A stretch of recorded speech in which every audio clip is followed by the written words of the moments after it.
Welcome back guys आज हम देखने जा रहे हैं कि हमारे पास यूज़ लेआउट इफेक्ट हुक क्या होता है। और यूज़ लेआउट इफेक्ट हुक हमारे पास यूज़ इफेक्ट हुक जो हम बेसिकली यूज़ करते हैं उससे कैसे डिफरेंस करता है। हमारे पास ये use layout effect hook usually इतना यूज़ नहीं होता, लेकिन हमारे पास इसमें बहुत सारे बेनिफिट्स हैं जो कि हमें यूज़ लेआउट इफेक्ट हुक हमें प्रोवाइड कर सकता है।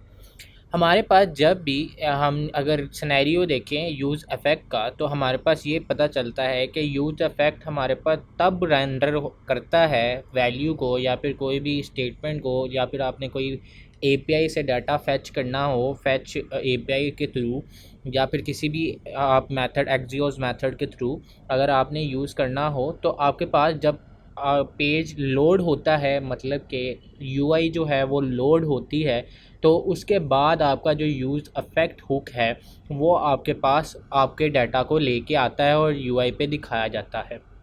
लेकिन यूज़ लेआउट इफ़ेक्ट हुक जो है वो हमारे पास भी यही करता है, लेकिन एक चीज़ जो हमारे पास बेनिफिट यहाँ पे प्रोवाइड की जाती है वो ये है कि हम यूज़ लेआउट इफ़ेक्ट हुक में वो कोड लिखते हैं जो हमारे पास हम चाहते हैं कि यूआई लोड होने के दरमियान, मतलब कि जो अभी यूआई लोड नहीं हुई उससे पहले ही वो डाटा हमारे पास आ जाए, तो हम यूज़ लेआउट इफ़ेक्ट हुक को वहाँ पे यूज़ करते हैं।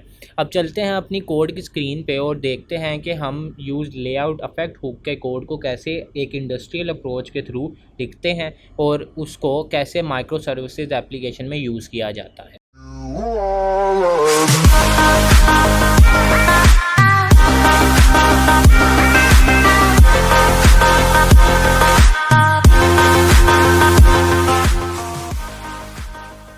हम अपनी कोड की स्क्रीन पे वापस आ गए हैं और अब कोड की स्क्रीन पे अगर देखा जाए तो मैंने एक नई file use layout effect dot JSX के नाम से बनाई है।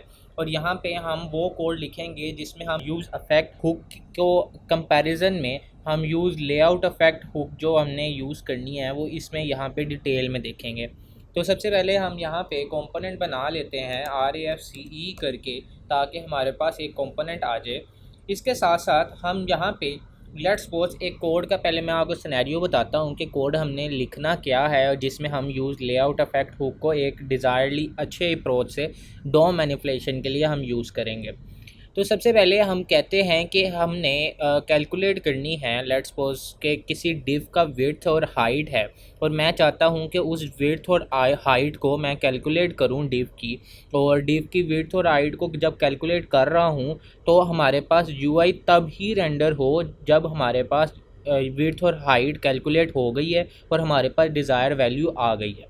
तो इस कोड को हम सारा लेके चलते हैं और इसको लिखते हैं। यहाँ पे हम स्टेट एक बना लेते हैं, यूज़ स्टेट यूज़ करके, जो हमारे पास पिछली हुक थी हमने यूज़ की हुई है।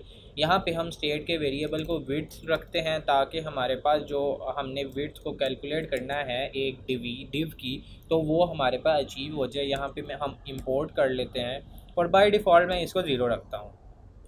इसके साथ साथ अब यहाँ पे हम ये चीज़ करते हैं कि जब भी हमारे पास जो डिव का अगर तो कोई डिव हमने किसी डिव की विड्थ लेनी है, मतलब कि एक JSX टैग हमारे पास डिव का टैग है, अब इस डिव की मैंने विड्थ लेनी है तो मुझे डायरेक्ट डॉम के साथ कम्युनिकेट करना पड़ेगा। तो मुझे जब डायरेक्ट डॉम के साथ कम्युनिकेट करना पड़ता है तो हमारे पास कौन सी हुक यूज़ होती है, कि मैंने आपको पहले बताया हुआ है। ज़रा मुझे कमेंट सेक्शन में बताइएगा कि हमारे पास कौन सी हुक वो यूज़ होती है। हाँ बिल्कुल सही है कि हमारे पास वो यूज़ रेफ जो रेफरेंस के लिए यूज़ की जाती है वो वाली हुक हमारे पास यूज़ होती है। उसको हम यहाँ पे यूटिलाइज़ करते हैं और लेट्स सपोज डिव रेफ के नाम से एक वेरिएबल रखते हैं, और इसके साथ साथ यूज़ रेफ जो हमारे पास हुक अवेलेबल होती है उस हुक को हम यहाँ पे यूज़ करते हैं। और इसके अंदर बाय डिफ़ॉल्ट हम नल रख लेते हैं कि हमारे पास अभी कोई रेफरेंस नहीं है। अब यहाँ पे हमने एक डिव बनाई और डिव के अंदर हम एक h1 का टैग यूज़ करते हैं और यहाँ पे लिखते हैं दी width of this div is, और वो वाली जो हमारे पास स्टेट हमने बनाई है विड्थ की वो यहाँ पे हम पास कर देते हैं। अब यहाँ पे हम div में क्या करते हैं, एक div में हम ref का जो कीवर्ड होता है हमारे पास रेफरेंस देने के लिए, वो हम div ref को दे देते हैं ताकि हमारे पास रेफरेंस चला जाए।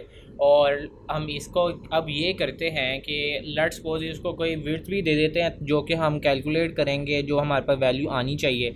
तो हम यहाँ पे एक स्टाइल का जो एट्रीब्यूट हमारे पास CSS में अवेलेबल होता है, हम यहाँ पे वो CSS यहाँ पे यूज़ करते हैं और यहाँ पे विड्थ का एक हमारे पास प्रॉपर्टी यूज़ करते हैं और 50% लेट्स सपोज इसे कर देते हैं। और अब यहाँ पे हम यूटिलाइज़ करते हैं कि हम यूज़ लेआउट इफेक्ट हुक को कहाँ पे यूज़ करेंगे। अब यहाँ पे बिल्कुल जैसे यूज़ इफेक्ट का हमारे पास सेंटेक्स आता है, वैसे ही यूज़ लेआउट इफेक्ट का भी सेंटेक्स आता है।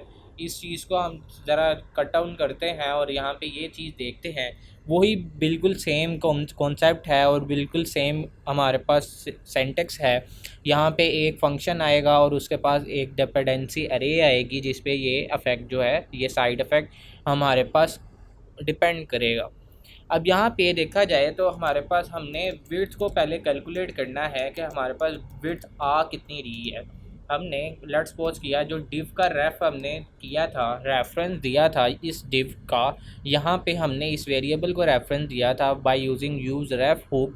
हम उसको लेते हैं और आपको जैसे पता है कि इसके अंदर हमारे पास करंट का एक ऑप्शन यूज़ होता है, यहाँ पे अवेलेबल होता है। उस करंट के ऑप्शन को हम यहाँ पे यूटिलाइज़ करते हैं और इसके अंदर बहुत सारी चीज़ें होती हैं और इसके अंदर एक ये भी चीज़ होती है विड्थ को कैलकुलेट करने के लिए, एक ऑफ सेट विड्थ के नाम से हमारे पास एक मेथड अवेलेबल होता है जो कि हमें विड्थ को प्रोवाइड करता है। और अब यहाँ पे हम सेट कर देते हैं div विड्थ यहाँ पे विड्थ में, ताकि हमारे पास यहाँ पे विड्थ जो है वो डिस्प्ले हो जाए। और यहाँ पे हम कंसोल लॉग कर देते हैं कि यूज़ लेआउट इज़ कॉल्ड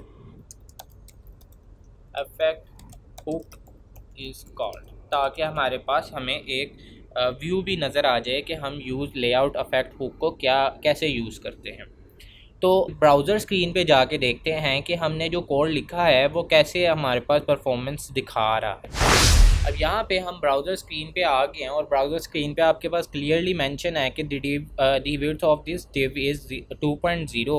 ये हमारे पास ये चीज़ हमारे पास कैसे हुई है, ये इस चीज़ को हम देखते हैं कि हम ज़रा लोड करते हैं और लोड करने के साथ साथ हमारे पास यहाँ पे वो डिज़ायर रिज़ल्ट आ जाता है। इसमें यूज़ इफेक्ट में और यूज़ लेआउट हुक में हमारे पास क्या डिफरेंस है, इस डिफरेंस को ज़रा हम देखने की कोशिश करते हैं कि हमारे पास यूज़ इफेक्ट जो है वो रेंडरिंग करता है, स्क्रीन को रेंडर करता है।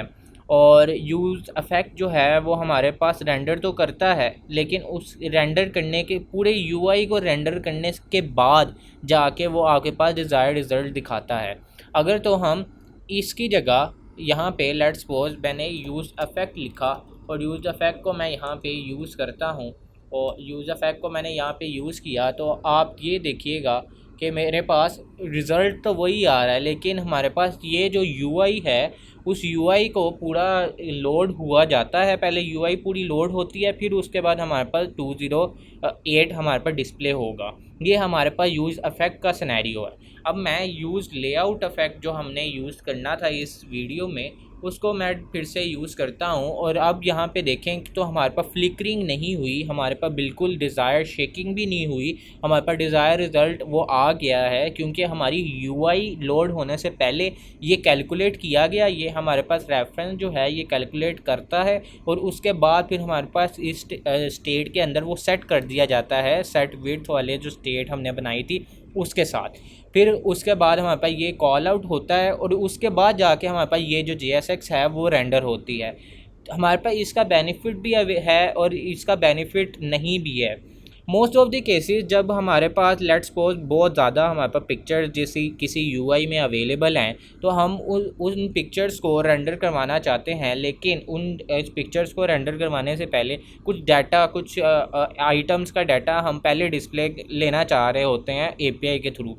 तो API के थ्रू जब हम वो डाटा लेना चाह रहे होते हैं तो हम यूज़ लेआउट इफेक्ट को भी यूज़ करते हैं, ताकि हमारे पास पिक्चर्स लोड होने से पहले ही हमारे पास डाटा आ जाए, ताकि हम ऑन दी सेक जब हमारे पास UI डिस्प्ले हो रही हो तो हमारे पास डाटा बिल्कुल लोड ना हो रहा हो, हमारे पास उसी वक्त वो डाटा पुश आउट होके डिस्प्ले हो जाए UI पे। इसके साथ साथ इसका जो ड्रॉबैक है वो ये है कि आपके पास जो UI यूज़र एक्सपीरियंस है वो आपके पास थोड़ा सा स्लो डाउन हो जाता है, ये आपके ऐप को थोड़ा सा डाउनग्रेड कर देता है। लेकिन जहाँ उसके प्रॉन्स हैं वहाँ इसके कॉन्स भी हैं, तो हम निगलेक्ट नहीं कर सकते।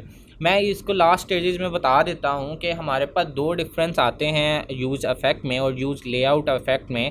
यूज़ लेआउट जो है वो हमारे पास टाइमिंगली अच्छा परफॉर्म करता है, और यूज़ लेआउट इफेक्ट जो है वो हमारे पास थोड़ा सा डिले करता है। और उसके साथ साथ हमारे पास परफॉर्मेंस कंसिडरेशन भी आती है कि हमारे पास परफॉर्मेंस सबसे अच्छी किस हुक की होती है। तो हम ये कह सकते हैं यूज्ड इफेक्ट की परफॉर्मेंस बहुत अच्छी होती है, क्योंकि हमारे पास वो ब्लॉक नहीं करता UI को, वो UI को पहले दिखा देता है, फिर अपना जो टास्क परफॉर्म करना होता है वो करता है। उसके साथ साथ यूज लेआउट इफेक्ट जो हुक है वो ब्लॉक कर देती है UI को, और जब तक वो अपने जो डाटा है वो नहीं आ जाता उस वक्त तक UI को रेंडर नहीं होने देती। तो हमारे पास यूज लेआउट इफेक्ट को एक हुक समझा जाता है कि उसे रेयरली केसेस पे यूज़ किया जाए। ई-कॉमर्स वेबसाइट बना रहे हो तो कार्ड स्क्रीन्स होती हैं, उसमें आप यहाँ पे यूज़ लेआउट इफेक्ट को बहुत एफिशिएंटली यूज़ कर सकते हो। मुझे उम्मीद है कि आपको ये वीडियो पसंद आई होगी। अगर तो पसंद आई हो तो काइंडली मुझे बताइएगा कमेंट सेक्शन में कि यूज़ लेआउट इफेक्ट का और कौन कौन से यूज़ केसेस हैं,